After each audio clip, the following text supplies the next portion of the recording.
Hello. પરમ દિવસે રાત્રે meeting થઈ હતી હમ સમિતિ આખીની.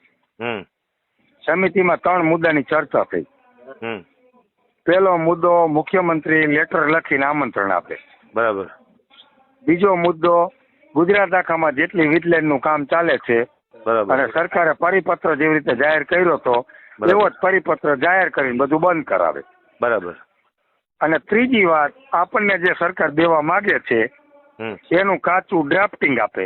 બરાબર. આપણે એને સંશોધન કરી લઈ, વાંચી લઈ, હમ 2-5 વકીલોને હારા હોય એને બતાવી દઈ, જેને જાણકારી હોય જમીનની, હમ મહેસૂલની અને ઇલેક્ટ્રિકની, એવા લોકોની સલાહ લઈ લઈ.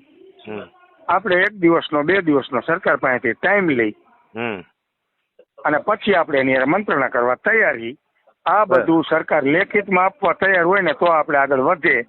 તમે લેખિતમાં લઈ આવો તો તમને આગેવાની આપવાની, અને મારો બાપો લઈ આવે તેને દેવાની. આગેવાન માં નથી થવું ક્યાંય. નહીં હા. સરકાર આ લેખિત આપતી હોય તો જ આપણે આગળ વધવાનું હોય, નતર કોઈ ગમે એ આઈડિયા આવે તો એ ચર્ચા કરવા જ નથી જવાની. બરાબર છે. તો લેખિત આપે તો આમંત્રણ, બરાબર. મુખ્યમંત્રી લેખિત આમંત્રણ આપે ને તો અહીંયા ચર્ચા કરવા જવાનું છે. ઓકે, બરોબર, સમજી ગયો. આપણે આવું બોલવાનું છે આપણે. હા, 3 મુદ્દા જો મેં તમને મેં મેસેજ તમારા નાખ્યો હોય વોટ્સઅપમાં, જોઈ લો. હવે મને કાલે આવવામાં ના પડવાનું કારણ શું? તમને ના પડવાનું કારણ આ જ કે આ 3 મુદ્દા લેખિતમાં આવે.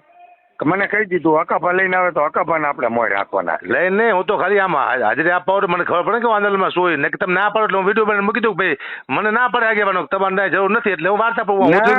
એમ નહીં, મને સરકારનો હવે તમે નો આવશો એટલે શું સમજો? અરે એવી વાત નથી. આખી વસ્તુ તમે સમજો પેલા. તમે ઊંધી કેસેટ ચડાવોમાં પેલા હું ખાલી આવા અત્યારે તો ખાલી આવીને બેવું કીધું. શું છે મારે? ના નથી બોલું મારે. અરે તમે ગમે ત્યારે આવી શકો, અત્યારે આવી શકો. ના પાડી મને કાલ તમને ના પાડવાનું કારણ એ હતું, રાતે મીટિંગ કરવાની હતી. હા. કાલ સમિતિ જે 5 જણાની હતી ને એ 15મી કરી. સાંભળો. હા. બહુમતી વધેરી. ગામની જે બધી મંડળ હાલે ને ગામમાં જેટલા, એ બધાને 1-1 જણાને લીધા. હા. બહુમતી કરી, સમજો તમે.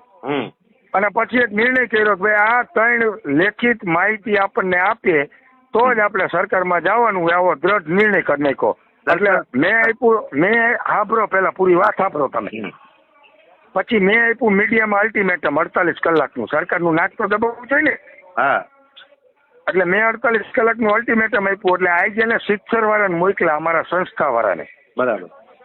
પ્રમુખ ને ઉપપ્રમુખ ને. એ હવારના અહીંયા છે. એટલે ઈ આયા હતા લેખિત લઈને. પણ ઈ ગોર લઈને આવ્યા હતા. તમે માગો એથી હવાયું આપશું, તમે અમારી યાર મંત્રણા કરવા આવો ને તો એમ કઈ નહીં. અમારી આ 3 માગણી છે, આ 3 માગણી ઓન પેપર આપી શકો તો કમતર નાના છોકરાને મોકલજો, અમારા સંસ્થાની જરૂર નથી. બરોબર હે? બરોબર છે. મુખ્ય ભૂપેન્દ્રભાઈ હારે અને હર્ષચંદ્ર હારે 2 હારે વાત થઈ ગઈ છે. કાંતિભાઈ અમૃતિયા અહીંયા સ્પિનિંગ મિલે હવારના બેઠા છે. કાંતિભાઈએ સીધી ભૂપેન્દ્ર દાદા વાત કરી લીધી છે. અમારી આ 3 માગણી છે. છોકરાએ ગુજરાતીમાં કહી દીધું સ્પષ્ટ ભાષામાં. બરોબર. તો અમારે જયારે આવવું હોય ત્યારે આ છાવણી તમારા બાપની છે. મને કાલ ના પાડી તો ચક્કર આવી જાય. બીજું હારું હું સરકારનો દુશ્મન થયો. હવે મને ના પડે. તમને ના પાડી એટલે તમે આગેવાનીમાં મારે ચર્ચા કરવી જોઈએ ને કમિટી. પેલી વાત મારે આગેવાન નથી થવું. હું તો તમે જાઓ. અરે એમ નહીં પણ મેં કમિટીમાં ચર્ચા કરી કે ભાઈ હકાભા સરકારમાં આવો સંદેશા લઈને હનુમાન બનીને જાય તો આપણને કઈ વાંધો ખરો? એટલે કમિટી વાળા કે ભાઈ હકાભા જતા હોય તો કે વાંધો નથી, તમારા પપ્પા જતા હોય તો વાંધો નથી.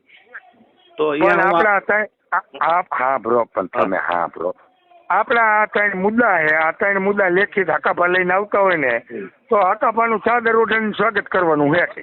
તો હું અહીંયા આવું અત્યારે, તમે કહો કે હકાભા તમે જાઓ તો હું જાઉં, તમને મને વાંધો નથી. પણ લેખિત આવવાનું તમારે. તમે જાઓ સરકારમાં, જીતુભાઈ વાત કરી લ્યો. સાંભળો મારી વાત. તમે જીતુભાઈ હારે વાત કરી લો. મેં તમને મેસેજ કરેલો છે. એ 3 વસ્તુ 3 નોખી લખાણમાં લેતા આવો એટલે અમે મંત્રણા કરવા તૈયાર છીએ. જો પેલા તો મારો મુદ્દો શું તમે સમજો. તમારો મુદ્દો નહીં, અમારા મુદ્દા તેને સમજી લ્યો. એ તો સમજી ગયો. હવે મારો મુદ્દો આગેવાન બનવાનો છે જ નહીં. મારો મુદ્દો તારે એ છે હું તમારે બેહું, તમે જાઓ તો તમે હેરે આવો, ન જાઓ તમે કહો કે તમે જાઓ તો હું જેને રજૂઆત કરું કે ભાઈ આટલું આપવું છે બોલો. હા પણ તો તમે રજૂઆત કરો, આ ત્રણ મુદ્દાનો તમને મેસેજ તો નાખ્યો છે. પણ અહીંયા હું આવું, તમે બધા 5 જણા થઈને મને કહો તો હું આટો મારું, મને વાંધો નથી. ના ના ના ના, અમે ન મોકલી તમને. તમારે સ્વૈચ્છિક, જો સાંભળો મારી વાત, સમિતિએ નિર્ણય કર્યો કે આપણા તરફથી કોઈ વચેટીઓ થઈને જશે નહીં. તો હું તો સીધો જાઉં તો કાલે એમ કે ખેડૂતો બધા કે ભાઈ આ તો સરકારે છાનકાટ કરી, હું તો હલવી જાઉં ને પેલા. ના ના ના ના ના ના, સાંભળો મારી વાત. તમારે હું તમને એ જ કહું મારા ભાઈ, શાંતિ રાખો. હું કહું એ મુજબ હાલો, તમે તમારું મગજ દોડાવો. તમારે જીતુભાઈ સારા સંબંધ છે? મારે તો બધા આખા કોંગ્રેસ ને આ આપને ભાજપ બધા મંત્રીઓ સંબંધ. નહીં, હા પણ તમારે વાત થતી હોય જીતુભાઈ સાથે, મુખ્યમંત્રી સાથે, સરકારમાં કોઈને વાત નથી મારે. અરે પણ કરી શકો એમ હોય તો? હા કરી શકું. તમે તમે રોંગ વે હાલો માં. હા કરી શકું વાત બધાય કરી શકું. વાત બધાય. મારી વાત સાંભળો. રોંગ વે ઉપર તમે જાઓ માં, વાત કાપવામાં, પૂરી વાત સાંભળી લ્યો. હા, તમારે જેની સાથે વાત થતી હોય એની હારે તમે વાત કરી લ્યો કે આ 3 મુદ્દા છોકરાઓ લેખિત માગે છે છાવણી વાળા. બરાબર છે. તમે આપી શકો એમ હોય તો હું તમને મળવા આવું. બરાબર. તમે વાત કરી લ્યો. જો એ આ પાડતા હોય તો મને ફોન કરજો.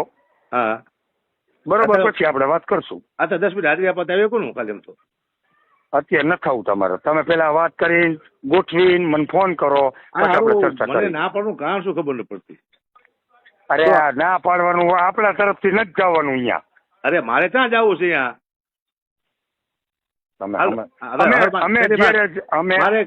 ક્યાંય જવું નથી મારે, સરકારમાં ક્યાંય જવું નથી. જે કરવું કરે. હું મને આવવાની ના પાડવાનું કારણ કહો એટલે હું કહી દઉં ભાઈ હું ખેડૂત આગેવાન ના પાડીશ ભાઈ અગુબા તમારું આપ્યું બહુ થઈ ગયું, હવે તમે આગળ જાઓ. એટલે હું કહી દઉં ભાઈ કે હું હવે આમાં નથી, એટલે હું તો છોટું થઉં, તમારે રાખવું નથી, સરકારનો દુશ્મન થઈ ગયો. અરે એમ નથી કેતા તમે કાકા, સાઈડમાં ગઢવીનો ચારણનો વાંધો આ રિયા બહુ. તો કેમ કહો? હાલો.